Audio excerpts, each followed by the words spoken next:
when Davey won the Daytona 500. You know,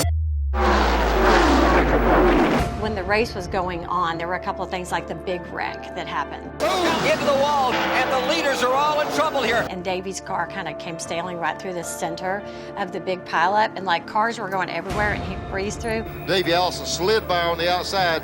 I was like, he's going to win this race. Davey Allison continuing to lead.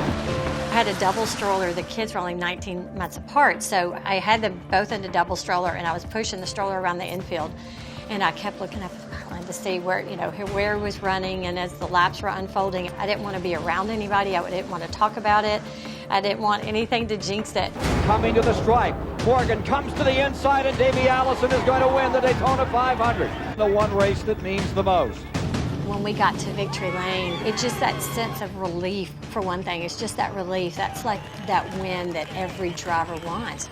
For Davey, like I could just see it. Just that sense of relief and that sense of pride.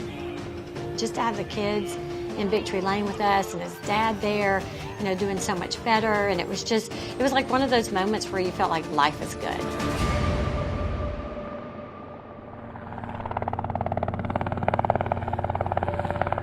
I hated that helicopter. I hated it from the beginning. I hated it. I had a meeting in Anniston, which is right over by Talladega, and it was for an event that I was chairing for race weekend. I had already been to Anniston, and I had driven and come back. I heard a tap on the door, and it was these two guys that worked for him at the shop. The way they said, "Liz," I knew something was wrong. They just said, "There's been an accident."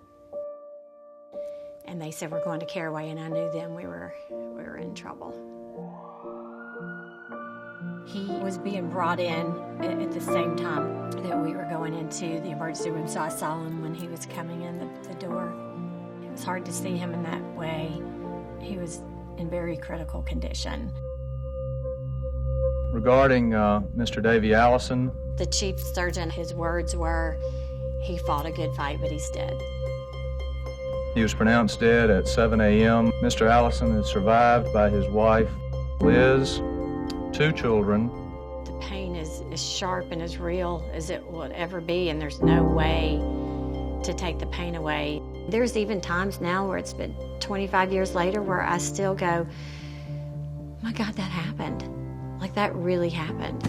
We just have tons of Davey stuff that was boxed up for years, and now it's just seemed like the time. This is the 1993 Anniston NASCAR Fan Fest. I was the chairman of this event. It was just 2 weeks after Davey passed away. Everybody that was there signed the shirt. And so it's funny, look, Kyle Petty, Mark Martin. We were so in our world, and our NASCAR family was so, they were hurting too. Davey will always be that young, vibrant 32-year-old that walked out of the house that morning.